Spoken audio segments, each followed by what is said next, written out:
Hi hello. അപ്പോൾ ഇന്ന് ഞാൻ ഷെയർ ചെയ്യാൻ പോകുന്നത് എൻ്റെ 9th ആനുവൽ എക്സാമിൻ്റെ റിസൾട്ടാണ്. സോ വീഡിയോ തുടങ്ങുന്നതിന് മുന്നേ എല്ലാവർക്കും എൻ്റെ ചാനലിലേക്ക് വെൽക്കം. അപ്പോൾ എനിക്ക് റിസൾട്ട് കിട്ടിയിട്ട് കുറച്ച് ദിവസങ്ങളായിരുന്നു. ഇത് പബ്ലിഷ് ചെയ്യാൻ എങ്ങനെ പബ്ലിഷ് ചെയ്യുമെന്ന് ആലോചിച്ചിരിക്കുകയായിരുന്നു.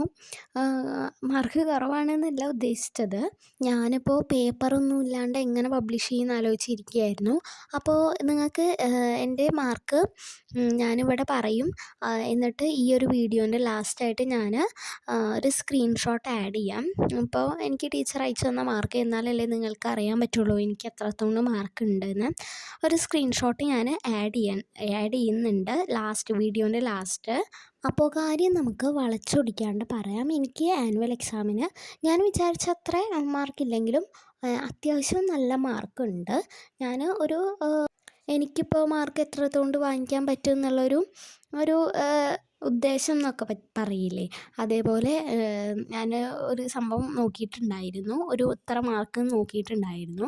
പക്ഷേ എനിക്ക് അത്ര എത്തിക്കാൻ പറ്റിയിട്ടില്ലെങ്കിലും ഏകദേശം അതിൻ്റെ അടുത്ത് എത്തിക്കാൻ പറ്റിയിട്ടുണ്ട്. അപ്പോൾ കറക്റ്റ് എക്സാമിൻ്റെ ഓർഡറിലൊന്നുമല്ല മാർക്ക് പറയുന്നത്, ഞാനിങ്ങനെ എഴുതി പോകുന്നുണ്ട്.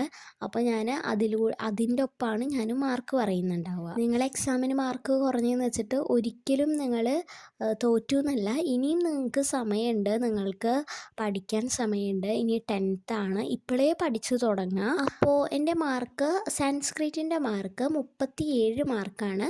40ൽ A+ ഉണ്ട്. പിന്നെ ഹിന്ദിയുടെ മാർക്ക് എന്ന് പറയുന്നത് 37 മാർക്കാണ്. 40ൽ A+ ഉണ്ട്. പിന്നെ വരുന്നത് ഇംഗ്ലീഷിൻ്റെ മാർക്കാണ്. ഇംഗ്ലീഷിന് 76 മാർക്കാണ് 80ൽ, അതിലും A+ ഉണ്ട്. പിന്നെ ബയോളജിയിൽ 39 40ൽ, അതിലും A+ ഉണ്ട്. മാത്സിൽ 70ൽ 80 അതിൽ A ഗ്രേഡാണ്. പിന്നെ സോഷ്യലിൽ 77 80ൽ A+ ഉണ്ട്. ഫിസിക്സിൽ ഫുൾ മാർക്ക് ഉണ്ട്, 40 ഔട്ട് ഓഫ് 40 A+ ആണ്. കെമിസ്ട്രിയിൽ 37 ആണുള്ളത്, 40ൽ A+ ആണ്. പിന്നെ മലയാളം സെക്കൻഡ് 36 40ൽ A+ ആണ്. അപ്പോൾ എനിക്ക് ഇവിടെ വന്നിട്ടുള്ള റിസൾട്ടിൽ മാത്സ് ഒഴികെ ബാക്കി ഫുള്ള് A+ ആണ്. മാത്സിന് A ഗ്രേഡാണ്.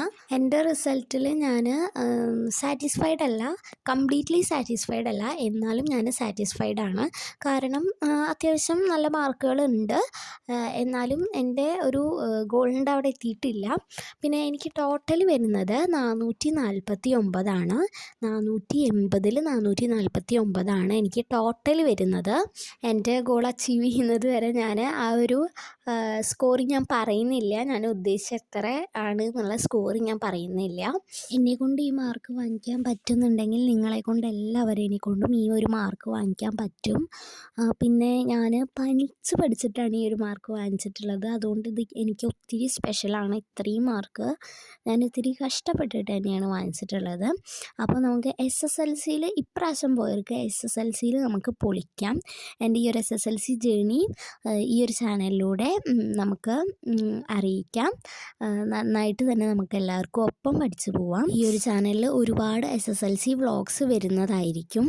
SSLCയിൽ ഇതിനേക്കാൾ നല്ല മാർക്ക് വാങ്ങിക്കണം. അപ്പോൾ അടുത്ത വീഡിയോ ഇട്ട് വരുന്നവർക്ക് എല്ലാവർക്കും ബൈ.